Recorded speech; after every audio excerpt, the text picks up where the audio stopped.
Les filles, coucou. Coucou, attendez, je vous raconte.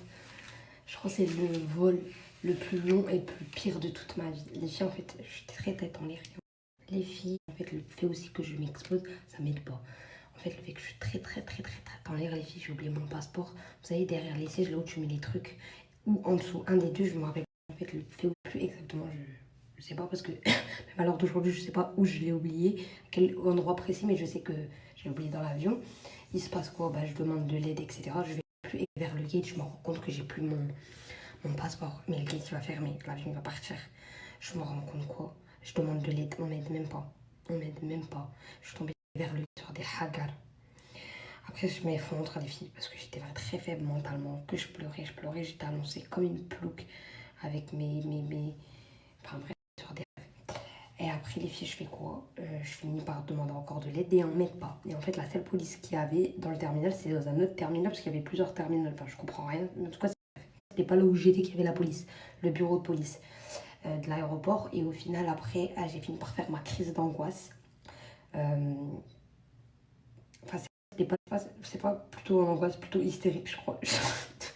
Et les filles, j'ai fait une crise à l'aéroport. Il m'a fallu voir. Les gens qui étaient à l'aéroport, ils le savent. J'ai fait une crise, il a fallu voir la crise que j'ai fait. C'est pas plutôt angoisse, plutôt hystérique, je crois. Et en fait, quand j'ai trop de nerfs, j'accumule trop de choses, les filles. Je craque et je fais ma crise d'hystérie. Et ben, je commence à crier partout. C'est de là que j'ai crié partout par rapport à mon passeport. Genre, j'ai mis aidez-moi et tout. Et comme par hasard, juste après, genre, ma crise d'hystérie, il n'y a personne qui va calculer. Mais après, genre 15 minutes, je reçois un appel de Kenza. Kenza, c'est la fille avec qui je travaille, les filles, je vous l'ai déjà présenté. Et en fait, c'est elle qui me prend mes. Comme c'est elle qui travaille avec moi, c'est elle qui me prend mes billets d'avion, les filles. Je lui dis, prends-moi. Mais après, ce billet d'avion, là, et elle a mis son numéro d'avion, son numéro de téléphone. Et en fait, elle a reçu un appel de l'aéroport. Ce billet, c'est un numéro français. Et donc, elle la reçoit d'un autre pays, parce que du coup, j'étais pas en France. Elle le reçoit d'un autre pays, elle comprend pas trop au début, parce qu'elle n'avait pas suivi ma story.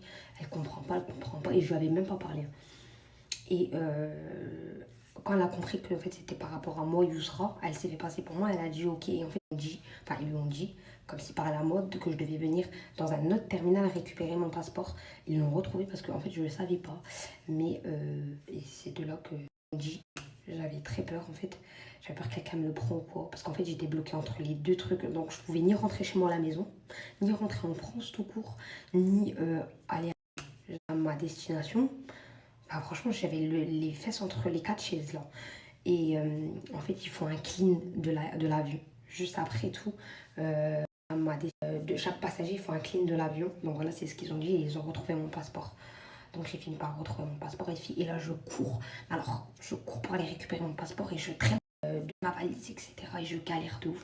Mon gate, il va fermer. Là, j'ai récupéré mon passeport, je regarde le gate, mais le gate, il va parler. Il va fermer. On m'appelle parce que du coup, bah, moi, c'est juste un transfert. C'est juste un transfert et j'étais enregistrée dans le vol et mes bagages, ils allaient jusqu'à cette destination-là. Et on m'appelle et tout. Et moi, je me mets à courir et j'avais plus de force. Et j'ai même pas mangé, ça fait. Bah, moi, c'est juste un jour, là, 24 heures, j'ai pas mangé, mon estomac, il se serre comme ça. J'avais plus de force et je cours. Franchement, c'était la Temera, la pire que j'ai vue, vécue en vol. Niveau 1 au vol, c'est la pire. J'étais dans un pays comme Hagar qu'on ne comprenait pas. Franchement, j'étais au bout de ma vie et je suis arrivée à destination, les filles. Mais alors, déjà, même dans l'avion, au vol, j'ai fait 15 heures de vol, 16 heures de vol. Je sais même pas j'ai fait combien d'heures de vol. C'est hyper long. Mais, alhamdoulilah, je suis arrivée à la destination.